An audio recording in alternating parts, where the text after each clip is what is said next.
তোমার ছেলে পৃথিবীর সবথেকে খারাপ ছেলে বড় আম্মা। আজকে বাড়িতে আসুক তোমার ছেলেকে আমি খুন করে ফেলবো। প্রাচীন বড়সড় দোতলা বিশিষ্ট বাড়িটার 3 পাশ জুড়ে শুধু ঘর, সামনের বিস্তৃত জায়গা জুড়ে বিশাল উঠোন, সীমানা জুড়ে চারপাশ দিয়ে প্রাচীরে ঘেরা, আর উঠান পেরিয়ে সামনের প্রাচীরের মধ্যমণি সদর দরজা। আর সেখানে দাঁড়িয়ে বেশ ক্রোধিত হয়ে কথাটা বলে উঠল তে। পুরানো বাড়িটার উঠোনের পাশে একটা কলপার, সেখানে দাঁড়িয়ে কাজের বুয়ার দিক নির্দেশনা দিচ্ছেন জিন। তের কথাগুলো কর্ণগোচর হতেই বিস্ময় চোখগুলো বড় বড় হয়ে গেল ওনার। পিছনে মুহূর্তেই নজরে পড়ল তের গোল গাল ফর্সা রাগান্বিত চেহারা আর মায়াবিনী হরিণী চোখ জোড়া লাল বর্ণতা। ইস, মেয়েটার কি অবস্থা! গোল গাল ফর্সা মায়াবী মুখখানা রক্তিম হয়ে গেছে, হরিণী মায়াময় চোখ জোড়া কেটে কেটে লাল বর্ণ হওয়ার সাথে সাথে ফুলিয়ে ফেলেছে। মেয়েটা কলেজে যাওয়ার সময় সুন্দর হাসি খুশি মুখখানা নিয়ে গেল, অথচ এখন তার একই অবস্থা। কিন্তু কেন, কি হয়েছে? আর জাঙ্কুককেই বা মারার কথা বলছে কেন? তবে কি জাঙ্কুক কিছু বলেছে? জাঙ্কুকের সাথে কি কিছু হয়েছে? নিশ্চয়ই এই ছেলেটা আবারও উল্টো পাল্টা কিছু শুনিয়ে দিয়েছে। এই ছেলেকে নিয়ে আর পারা গেল না। ভাবনা ছেড়ে জিন এগিয়ে গেলেন তের দিকে, হাত ধরে সদর দরজা থেকে ভেতরে নিয়ে এসে উঠানো পাতানো মোড়ায় বসালেন। শাড়ির আঁচল দিয়ে চোখ মুখ মুছিয়ে দিতে দিতে বেশ আদুরে ভঙ্গিতে বললেন, কি হয়েছে আমার প্রাণরানীর? চোখ মুখের কি অবস্থা? ফুপিয়ে কেঁদে উঠল তে। দুই হাতে গলা জড়িয়ে ধরল জিনের। মা নেই তার, তবুও মায়ের অভাবটা কখনো বুঝতে দেয়নি এই মমতাময়ী নারী। এই বাড়িতে সবাই তাকে খুব ভালোবাসে, শুধু ওই হৃদয়হীন পাষাণ্ড অসভ্য লোকটা ছাড়া। আর সবচেয়ে ভালোবাসে এই বড় আম্মা নামক মানুষটা। সেজন্য ওই লোকটা তাকে আরো মোটেও সহ্য করতে পারে না। লোকটার মায়ের ভাগ নিচ্ছে যে সে সহ্য করবে কেমন করে? খারাপ ইতর লোক একটা। আজ বাড়িতে আসুক, তাকে বিনা কারণে বকার মজাটা বোঝাবে। তার সাজানো গোছানো ঘর যদি সে লন্ডভন্ড না করে রেখেছে, তো তার নামও তেইহুম না। আরে কাঁদছিস কেন? কি হয়েছে সেটা তো বলবি। তোমার ওই খারাপ ছেলে আমাকে ভরা ক্লাসের মধ্যে সবার সামনে অপমান করেছে। এই জন্য বলেছিলাম তোমার ওই প্রফেসর গিরি করা ছেলের কলেজে আমি ভর্তি হব না। শুনলে না তখন আমার কথা? সবাই মিলে আমাকে বাধ্য করে জোর করে বুঝিয়ে ওই কলেজে ভর্তি করালে। আমি জানতাম, খুব ভালো করেই জানতাম, তোমার ওই মুখে কুলু পেটে থাকা ছেলে বাড়িতে কিছু না বলতে পারলেও সেগুলোর শোধ সে ঠিকই কলেজে গিয়ে প্রফেসরগিরি করে আমার উপর তুলবে। আজ তাই করেছে। কথাগুলো বলে পুনরায় ফুপিয়ে কেঁদে উঠল তে। অপমানিত হওয়া কথাগুলো পুনরায় কানে বেজে উঠতেই জোরসে নাকে টান দিয়ে শব্দ করে কেঁদে উঠল সে। আরে আবারও কাঁদে? কি হয়েছে সেটা তো বলবি, না হলে আমি জাঙ্কুককে বকবো কি করে? দুজনের কথার মাঝে টোল নিয়ে বসলেন সানা।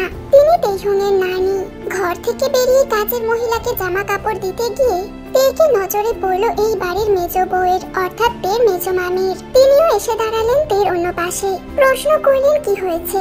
সবার কথাই এবার সোজা হয়ে বসলো তে। চোখ নাক মুছলো জিনের আঁচলে। ফের কিছু বলতে যাবে তার আগে কলপার থেকে এই বাড়ির কাজের বুয়া ফুলবানু বলে উঠলেন, আমি জানি এখানে ভাইজানের কোনো দোষ নেই, তবু আমার মনে হচ্ছে ভাইজানকে দোষী করা হইব। ভাইজান নিজ ইচ্ছেতে কোনো দোষ করতেই পারেন না। ফুলবানুর কথা শুনে খেপে গেল তে। জিন চোখ মোটা মোটা করে রাগান্বিত হয়ে তাকালেন ফুলবানুর দিকে। একই মেয়েটাকে ঠান্ডা করা যাচ্ছে না, তাতে উনি আবার ভাইজানের হয়ে ইন্ধন যোগাচ্ছেন। বড় মা, ওই ফুলবানুকে চুপ থাকতে বলো। যদি আর একবারও তার ভাইজানের হয়ে সালিশি করতে আসে, আমি বলে দিলাম খুব খারাপ হবে। তারপর ফুলবানুর দিকে রাগান্বিত হয়ে বলল, এত যখন ভাইজানের হয়ে দরদ, তার হয়ে চামচাগিরি করো, তাহলে ভাইজানকে নিয়ে আলাদা খেতে পারো না? দুজনে তো দিব্যি আমার মামুর পয়সায় আর তার সংসারে গিলছো। উনি আইছেন, আমার ভাইজানের কোনো দোষ নাই, কিন্তু তাকেই দোষী করা হবে। তিনি একেবারে দুধে ধোয়া তুলসী পাতা, স্বচ্ছ পানির মতো পরিষ্কার। রাগে ফুলবানুকে ব্যঙ্গ করে এটা ওটা বলতেই থাকলো তে। ওদিকে হাঁ হয়ে ফুলবানু তার দিকেই তাকিয়ে আছে। সে কি বললো? আর এই মেয়ে সেই কথার কি আজে বাজে মানে বের করে বলেই চলেছে। সে কেন ভাইজানকে নিয়ে আলাদা খেতে যাবে? এসব কি বলে চলেছে মেয়েটা? নিশ্চিত এই মেয়ের মাথাটা আজ পুরোই গেছে। জিন ধমক দিয়ে ফুলবানুকে কাজে বসিয়ে দিলেন আর বললেন একটা কথাও যেন তার মুখ থেকে আর না বের হয়। কিন্তু ফুলবানু চুপ থাকার পাত্রী নয়, বিশেষ করে তার ভাইজানের বিরুদ্ধাচরণ হলে। তবেই অদ্ভুত মেয়ের কথা শুনে মনে হচ্ছে তার মাথা এখন ঠিক নেই। তাই সেও চুপ করে কাজে মন দিল। তবে কান তার তেইহুংয়ের দিকে। ফুলবানুকে ধমক দিয়ে জিন দেখে সান্ত্বনা দিয়ে বললেন, ও বোকা, ও বোঝে না, ওর কথা বাদ দে, বল কি হয়েছে। জিনের সাথে তের মেজ মামিও সান্ত্বনা দিলেন। বুঝলেন মেয়েটা আজকে বেশ খেপেছে। দুজনের সান্ত্বনায় তেও কিছুটা শান্ত হলো। তারপর আসল কথা বলা শুরু করলো। এই কলেজে যাওয়ার প্রায় 1 মাস গড়িয়েছে। এই কলেজে ভর্তি হওয়া নিয়ে খুব আপত্তি ছিল তার কারণ একটাই, জাংকুক। ওই মানুষটা খারাপ বা তাকে মোটেই দেখতে পারে না এমনটাও নয়, তবে ওই মানুষটার কড়া শাসন আর অতি গম্ভীরতা তার মোটেও পছন্দ নয়। সর্বদা নিয়ম কানুনের মধ্যে থাকা মানুষটাকে তার বিরক্ত লাগে। পড়ার সময় পড়া, খাওয়ার সময় খাওয়া, যখন যেটা যে নিয়ম তখন সেটা সর্বদাই করতে হবে। তার মাঝে মাঝে মনে হয় মানুষটা প্রফেসর না হয়ে আইন বিভাগের কোনো কর্মকর্তা হলে মন্দ হতো না, নামডাক হতো বেশ। আর বাড়ির মানুষগুলোকে না চালিয়ে দেশের মানুষগুলোকে জ্বালাতো। যাই হোক, বান্দার অনিয়ম পছন্দ নয়, তো অন্য কেউ সে অনিয়ম করুক সেটাও পছন্দ নয়। ওনার এই অতি পাংচুয়াল আর কড়া শাসনদের একটুও ভালো লাগে না। এসব কারণেই মানুষটাকে তার মোটামুটি অপছন্দ, যার জন্য ওই মানুষটা যেদিকে যায় সে তার বিপরীত দিকের স্রোতের দিকে গা ভাসিয়ে দিতে পছন্দ করে। তাছাড়া মানুষটার সাথে তার আর কোনো বিবাদ নেই, কিন্তু ওই যে কথাই আছে না, হাতে না মারলে ভাতে মারবো। বাড়িতে সবার আদরের হওয়ায় মানুষটা তাকে কিছু বলতে পারে না বলে নিজের মাতব্বরির জায়গাকে ছেড়ে দেবে, দেয় কি কেউ? দেয় না। সে দোষ না করা সত্ত্বেও তাকেও দেয়নি। এইসব কারণেই সে ওই কলেজে ভর্তি হতে চায়নি, যেখানে মানুষটার এইসব স্বভাবের কারণে সবাই তাকে জমদূতের মতো ভয় পায়। সেখানে জেনে শুনে সে কি করে নির্দ্বিধায় পা ফেলতে পারে সেটা বাড়ির মানুষগুলো বুঝলে তো সে খুব ভালো জানতো সুযোগ পেলে তাকেও এই অসভ্য লোকটা ছেড়ে দেবে না।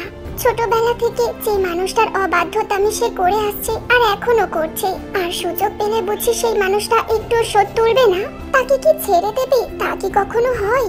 কলেজে ভর্তি হওয়া নিয়ে আপত্তি থাকলেও ভর্তি হওয়ার পর যখন শুনলো তাদের কলেজের ইউনিভার্সিটির শিক্ষকের তালিকায় জাংকুক শুধু ভার্সিটির স্টুডেন্টদের ক্লাস নেয়, তাদের নয়, সে ভীষণ খুশি হয়েছিল। কিন্তু খুশি হতে পারেনি তার প্রাণ প্রিয় বন্ধু জেনি। জেনি বেশ আফসোস নিয়ে বলেছিল, আহারে, জাংকুক ভাইয়া যদি ক্লাস না নেবে তাহলে কলেজে ভর্তি হওয়ার মানে কি? জেনির কথায় কখনোই কর্ণপাত করে না তে। ছোট থেকেই একসাথে বড় হয়েছে তারা, প্রাণ প্রিয় বান্ধবীও দুজন। বিধায় মানিক চোরার স্কুল লাইফটা কাটিয়ে এবার কলেজ লাইফটা শুরু হয়েছে তাদের। বিধায় জেনি সম্পর্কে নখ দর্পণেতে ছোট থেকেই ওই জাংকুক নামক লোকটা বলতে দুধক পানি বেশি খেয়ে থাকে জেনি। সুদর্শন ছেলে দেখলেই ক্রাশ খাওয়ার অভ্যাস আছে তার। সেই হিসাবে তার ক্রাশের লিস্টের কাতারে সর্বপ্রথম নাম হলো জিয়ন জাংকুক, যার জন্য বাড়ির সবার মতো এই কলেজে ভর্তি হওয়া নিয়ে আকাশ সম আগ্রহ ছিল জেনিরও। তাকেও কি কম পটিয়েছে মেয়েটা?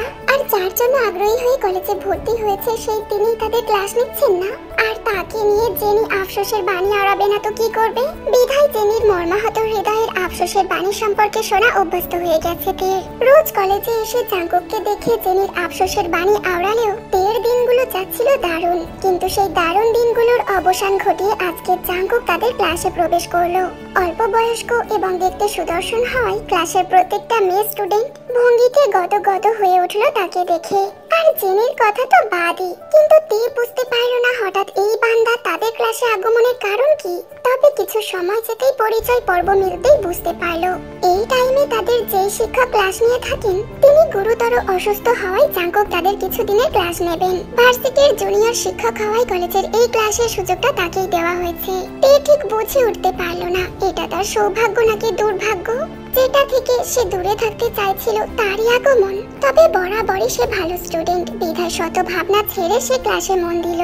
কিন্তু ভাগ্য মনে হয় তার সৌভাগ্যটা চায়নি, বিধায় কপালের সাথে সাথে এরকম একটা বান্ধবীও জুটেছে তার। শত স্টুডেন্টদের সামনে দাঁড়িয়ে থাকা মানুষটা সম্পর্কে জ্ঞাত থাকলেও ভয় ডর ছাইয়ের মতো উড়িয়ে দিয়ে তাকে ফিসফিসিয়ে বলে উঠল, অন্য দিনের তুলনায় আজকে জাংকুক ভাইয়াকে একটু বেশি হ্যান্ডসাম লাগছে, তাই না রে তে? ইস, ফর্মাল লুকে তাকে একদম মারাত্মক লাগে, পুরো আমার স্বপ্নের নায়ক সালমান খানের মতো। আই হাই, মৃত্যু গায়া। জেনির কথাই তে চোখ বড় বড় করে ফেললো। মানুষটা সম্পর্কে মেয়েটা খুব ভালো করে জানে, তবুও বলছে এইসব। সামনে এক পলক নজর দিয়ে আর চোখে জেনির দিকে তাকিয়ে উপহাস স্বরে বলল, মরবি তো এমনিতেও তুই।